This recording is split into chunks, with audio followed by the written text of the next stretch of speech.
Nasunog ang isang bodega ng upholstery materials sa Marilao, Bulacan kanina madaling araw. Update tayo sa sitwasyon dyan sa unang balita ni James Agustin. James. Ivan, tumagal na mahigit 4 na oras bago tuluyang naapulan ng mga bombero yung sunog na sumiklab sa isang warehouse dito sa Marilao, Bulacan. Binulabog na nagangalit na apoy ang mga residente ng Barangay Loma de Gato sa Marilao, Bulacan pasado hating gabi kanina. Ang tinutupok ng apoy, isang warehouse na naglalaman ng upholstery materials. Itinasa Bureau of Fire Protection ang sunog sa unang alarma. Rumisponde ang nasa 12 fire truck. Ang iba galing pa sa kalapit bayan. Ayon sa BFP, nagising ang may-ari ng warehouse na may naamoy na parang nasusunog.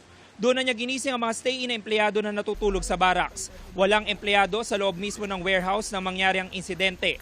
Ang barracks matatagpuan malapit sa gate, kaya agad nakalabas sa mga empleyado. Dahil may firewall ang warehouse, hindi na nadamay ang katabi nitong warehouse na nasa loob din ng compound. Alas 4:30 na madaling araw na tuluyang naapula ang sunog.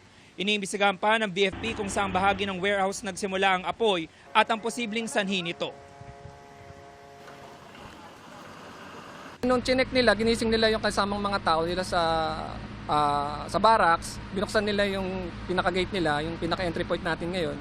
At nakita nila na may apoy na fully developed na, malaki, kumbaga malaki na yung apoy. Mayroon tayong nakitang mga doon, mga nagamit na pang fire extinguisher, portable fire extinguisher. Sinubukan nila kaso talagang developed na yung apoy at matras na sila. Yung warehouse natin is naka-firewall. So nung assessment namin, sa tingin namin hindi na siya kakalat, kumbaga confined na siya. Yung nga lang isa lang entry point, kaya medyo nahirapan tayo.